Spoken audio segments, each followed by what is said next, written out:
up, people? What's up, people? What's up, people? Welcome to J.K. Lee Sports.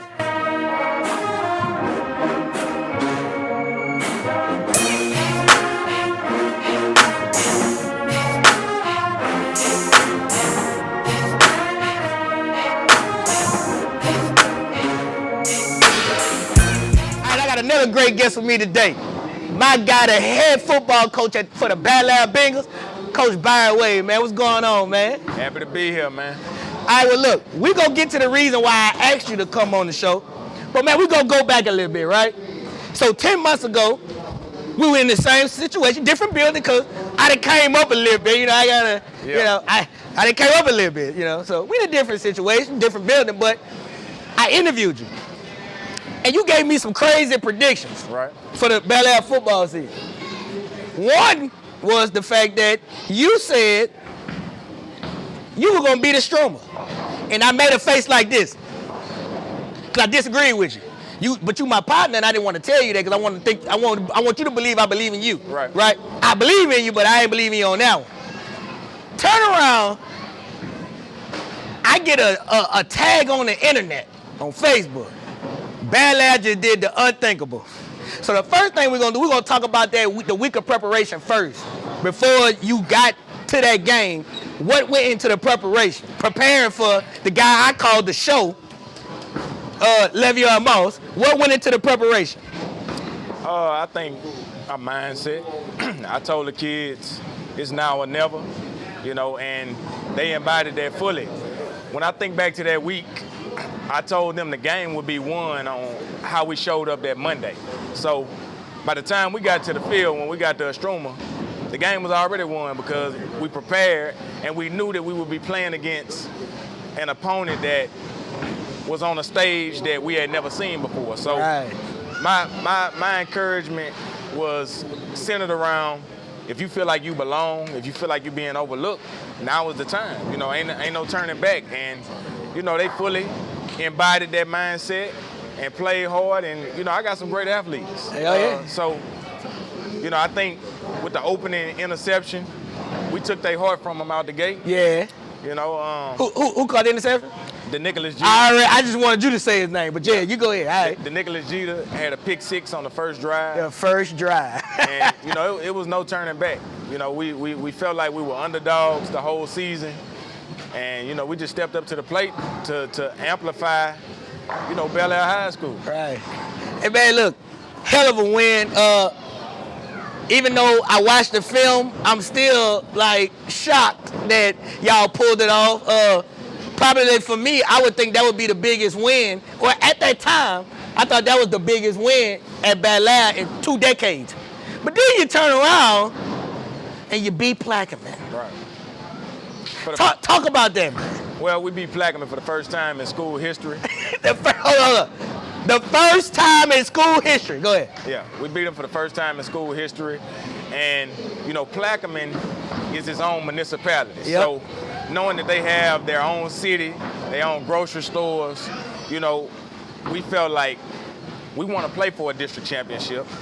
And here we are about to face the 6-time consecutive district champ. They win it every year. You know, so knowing that we were going up against that, you know, we just had everything to prove. And, you know, we've been slept on. And I think we flipped that mattress over, you know, that everybody was sleeping on us about it.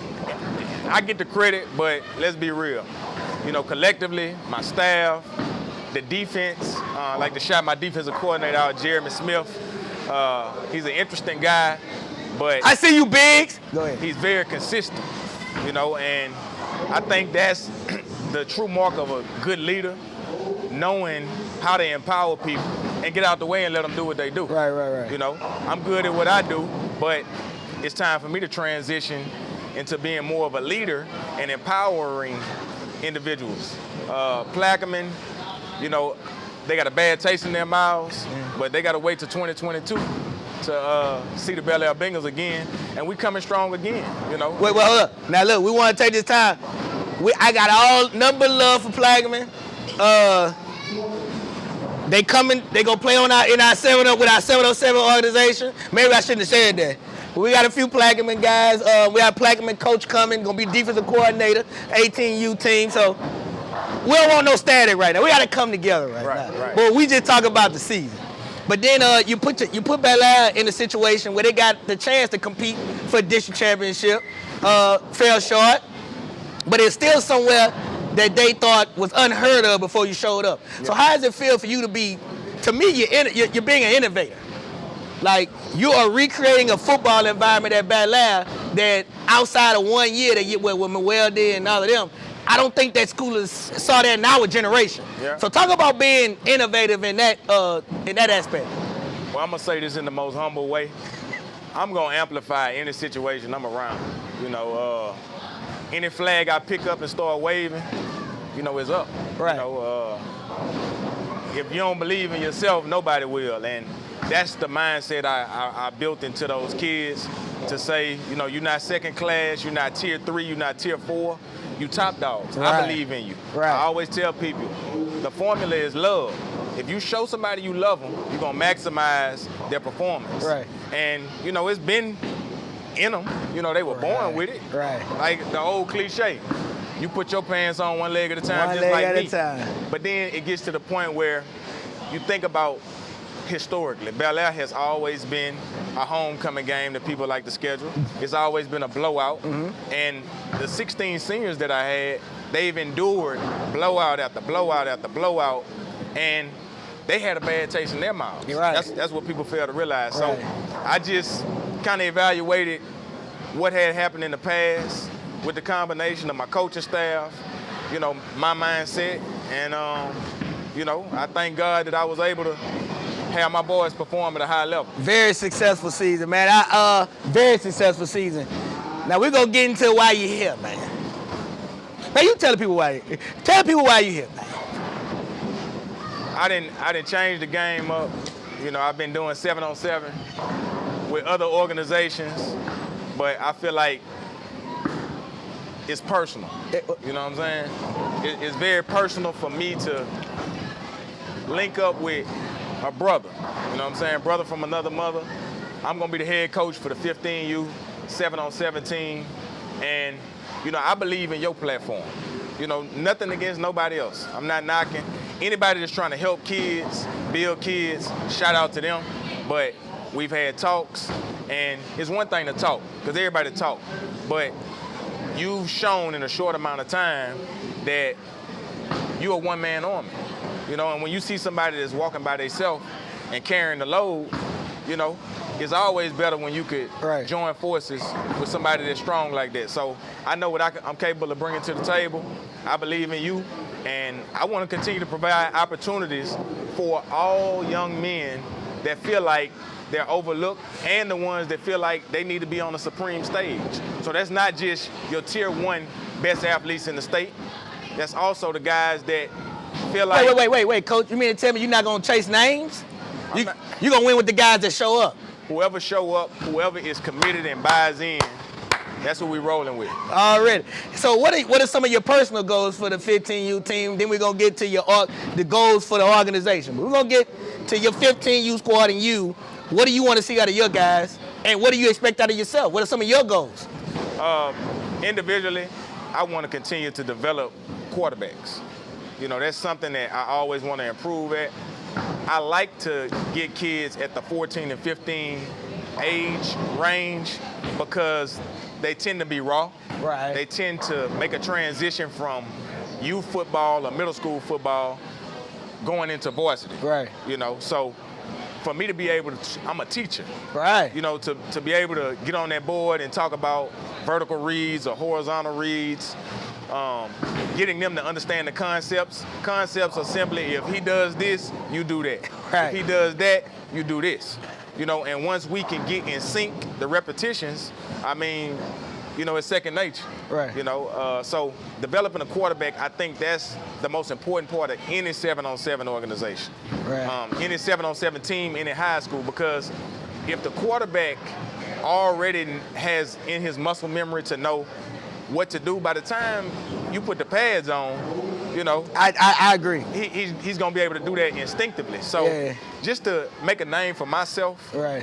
And continue to build upon what I'm able to do, because I'm not just one-dimensional. I'm not just a good developer of quarterbacks. I'm a motivator, I'm a DB, and JK, let's be real. Unlike a lot of these coaches out here, I can still play this game. Right. You know, I still got the juice. Right. So when the difference in me and a lot of guys, I'm gonna put the cleats on and be out there motivating you as if we're about to play. Hey, that's you and Coach Sony. I got two guys that play that are coaching the 707 teams.